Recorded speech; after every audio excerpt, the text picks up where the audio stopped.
ओम श्री परमात्मने नमः। प्यारे सुधीजन एवं मित्रों, मैं पंडित श्रवण कुमार सारस्वत।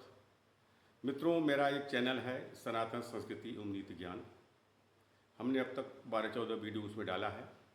यदि आप सनातन संस्कृति एवं नीति संबंधी ज्ञान को जानना चाहते हैं तो मेरे चैनल में जाकर छोटे छोटे चैनल में वीडियो में है, उसको आप देख सकते हैं। और आज का मेरा विषय है गृहस्थ आश्रम की महानता। मित्रों, हमारे वैदिक ग्रंथों में गृहस्थ आश्रम को शेष तीनों आश्रमों का जीवनदाता कहा गया है। ब्रह्मचर्य, वानप्रस्थ और संन्यास आश्रम सभी आश्रमों को आजीविका देने वाला गृहस्थ आश्रम ही है।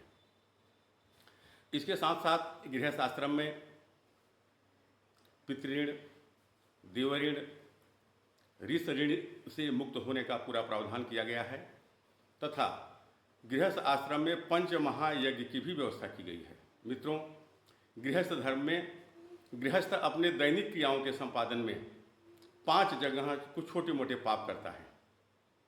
पंचसूना गृहस्थस्य चूली प्रेषण उपस्करः कंडनी च उदकुंभश्च बद्धते यास्तु वाहयन। 5 जगह गृहस्थ छोटे मोटे पाप करता है। पहला है चूल्ही। जब चूल्हा जलाते हैं, चूल्हे में लकड़ी लगाते हैं तो लकड़ी में जो कीड़े मकोड़े रहते हैं वो मर जाते हैं।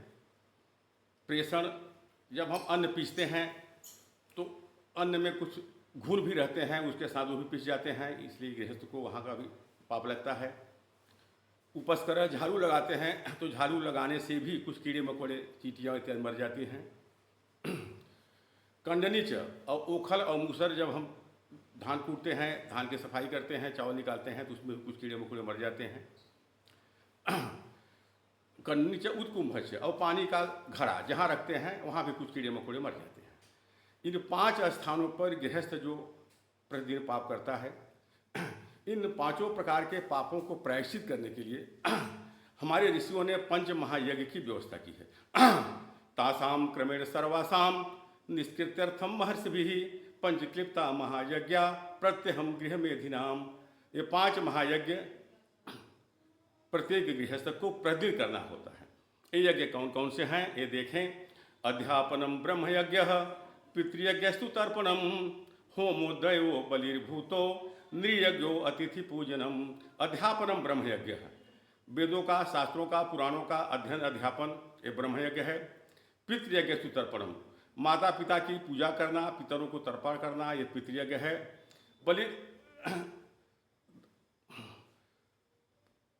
बलिर्भूतो, प्राणियों को, कुत्ते हैं, बिल्ली हैं, चींटी हैं, पशु पक्षी हैं, गाय हैं, इनको खाना देना ये भूत यज्ञ है। और होम करना, यज्ञ आदि क्रियाएँ करना देवयज्ञ है।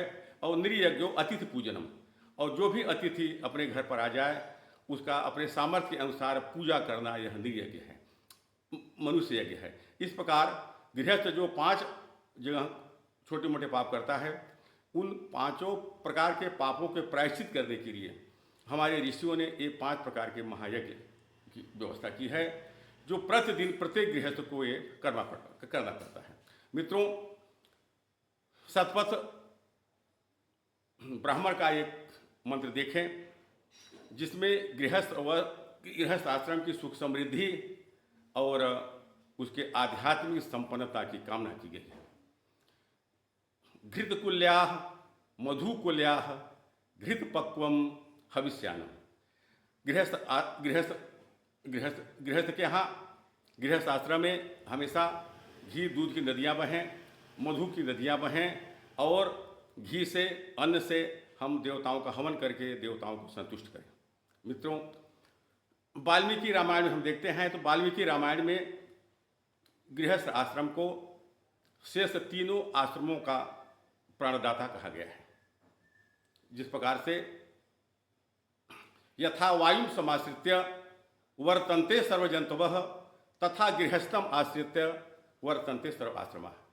जिस प्रकार वायु को आश्रय लेकर सभी प्राणी जीवित हैं, उसी प्रकार गृहस्थ के आश्रय से ही, गृहस्थ आश्रम के आश्रय से शेष अन्य आश्रम ब्रह्मचर्य वानप्रस्थ और संन्यास अपनी आजीविका प्राप्त करते हैं। मित्रों, वाल्मीकि रामायण में गृहस्थ धर्म की बड़ी महत्ता बताई गई है। इसमें व्यक्ति को इन पंचयज्ञों को करने का अवसर मिलता है, अपने देव ऋण, पितृण और ऋषि ऋण से मुक्त होने का अवसर मिलता है। इसके साथ ही सत्य, त्याग, दान और अतिथि सत्कार तथा अपने परिवार के प्रति कर्तव्यों को करने का पूरा अवसर मिलता है।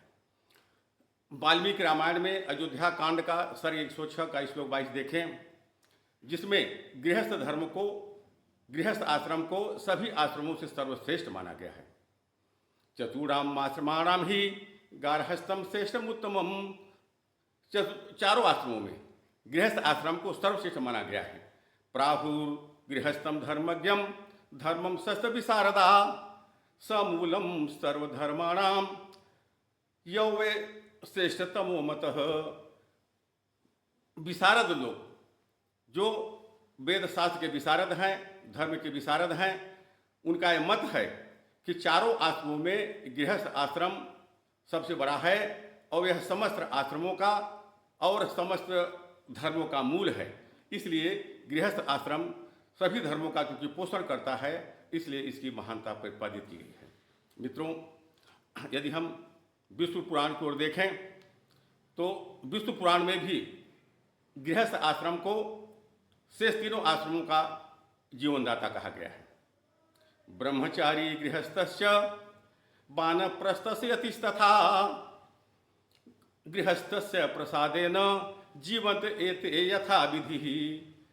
ब्रह्मचर्य विद्यार्थी, वानप्रस्थ तपस्वी, यति सन्यासी, इन तीनों को गृहस्थ आश्रम की कृपा से ही, उनके दानशीलता से ही भोजन इत्यादि प्राप्त होता है और अपनी नित्य क्रियाओं को, अपनी जीवन पद्धति को गृहस्थ आश्रम के सहयोग से वे जी पाते हैं। पूर्व पुराण में भी इसी प्रकार का एक श्लोक आता है। 2:15-2 भाग 2 15वें अध्याय का दूसरा मंत्र है। उसमें गृहस्थ आश्रम के कर्तव्य को सबसे बड़ा तप एवं ईश्वर की सबसे बड़ी पूजा माना गया है। गृहस्थ आश्रमो समो नास्ति आश्रमः परम तपः स गृहस्थ धर्मेण ततो याति पराम गतिम। गृहस्थ आश्रम सभी आश्रमों में इसलिए सबसे श्रेष्ठ है और इसकी पूजा का इसलिए विधान किया गया है कि यह समस्त आश्रमों का भरण पोषण करने वाला है और समस्त आश्रमों में जो है वो श्रेष्ठ है। मित्रों, मनुस्मृति काल में हम देखें तो मनुस्मृति अध्याय 3 के श्लोक संख्या 80 में लिखा गया है कि ऋषयः पितरः देवा भूतान्य अतिथयो तथा आशासते कुटुम्बेभ्यस्तेभ्यः कार्यं विजानता। ऋषयः ऋषि, पितरः पितर देवता, भूत और अतिथि, ये सभी गृहस्थ आश्रम से ही कुछ पाने की उम्मीद करते हैं और गृहस्थ आश्रम से ही इनको कुछ न कुछ इनकी पंच महायज्ञ क्रियाएं करके इनको तृप्त करने का पूरा प्रयास किया जाता है। महाभारत के शांति पर्व में देखें तो अध्याय 295 श्लोक 39 में लिखा हुआ है कि यथा नदी नदा सर्वे सागरे यान्ति संस्थितिम तथैव आश्रयणः सर्वे गृहस्थे यान्ति संस्थितिम। जिस प्रकार से सभी नदी और नाले अंत में समुद्र में जाके आश्रय प्राप्त करते हैं, उसी प्रकार से सभी आश्रम गृहस्थ आश्रम में ही जाके शरण प्राप्त करते हैं। मित्रों, गृहस्थ आश्रम में अतिथि सत्कार का बहुत महत्व दिया गया है। यहाँ तक ये कहा गया है कि जिस गृहस्थ के यहाँ से अतिथि निराश होकर चले जाते हैं तो वो गृहस्थ का पूरा पुण्य लेके अब अपना पाप देके जाते हैं। अतिथिर्यस्य भग्नाशो गृहात् प्रतिनिवर्तते स दत्त्वा दुष्कृतं तस्मै पुण्यमादाय गच्छति। चाणक्य ने भी अपने नीति श्लोकों में अध्याय 12 की श्लोक नंबर 1 में एक मर्यादित गृहस्थ आश्रम की विशिष्टता का उल्लेख किया है कि गृहस्थ आश्रम को एक धन्य आश्रम कहा गया है। इस श्लोक को देखें। सानंद सदनम पिता सुतास्तु सुधियः कांता प्रियालापिनी इच्छापूर्ति धनम स्वयोषित रति स्वाज्ञा परा सेवका आतिथ्यम शिवपूजनम प्रतिदिनम मिष्ठान्न पानम गृहे साधो संगमुपासते च सततम धन्यो गृहस्थाश्रम। सानंद सदनम, घर में आनंद हो। सुतास्तु सुधीय, अपने पुत्र पुत्रियां ज्ञानी हों, पढ़े लिखे हों। कांता प्रियालापिनी, पत्नी प्रिय बोलने वाली हो। इच्छा पूर्ति धनम, अपनी आवश्यकता के अनुरूप धन हो। स्वयोषित रति, अपनी पत्नी में ही अनुरक्ति हो। स्वाज्ञा परा सेवका, जो सेवक हैं आज्ञाकारी हों।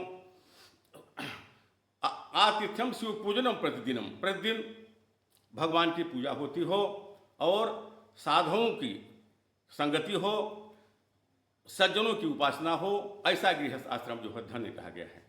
इस कारण मित्रों, हमने देखा कि हमारे वैदिक ग्रंथों में, शतपथ ब्राह्मण में, महाभारत में, वाल्मीकि रामायण में और स्मृति ग्रंथों में गृहस्थ आश्रम को अन्य शेष 3 आश्रमों का भरण पोषण करने वाला, यज्ञ ऋण,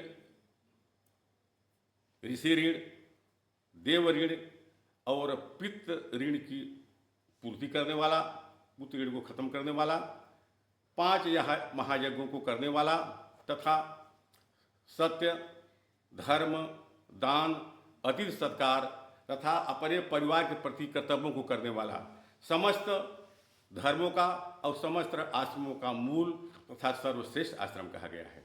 मित्रों, आज बस इतना ही। आगामी वीडियो में कुछ और मैं आवश्यक जानकारी लेकर आपके समक्ष उपस्थित होऊंगा। और मित्रों, हमने आपसे पहले भी ये निवेदन किया था कि चैनल का उद्देश्य सनातन संस्कृति एवं सनातन धर्म का नीति ज्ञान का प्रचार प्रसार करना है। तो मित्रों, इसको चैनल को सब्सक्राइब करेंगे, लाइक करेंगे, कुछ कमेंट भी करेंगे जो आपको लगे अच्छा, और इसको अपने इष्ट मित्रों को आगे बढ़ाएंगे। मित्रों, बहुत बहुत धन्यवाद। नमस्कार।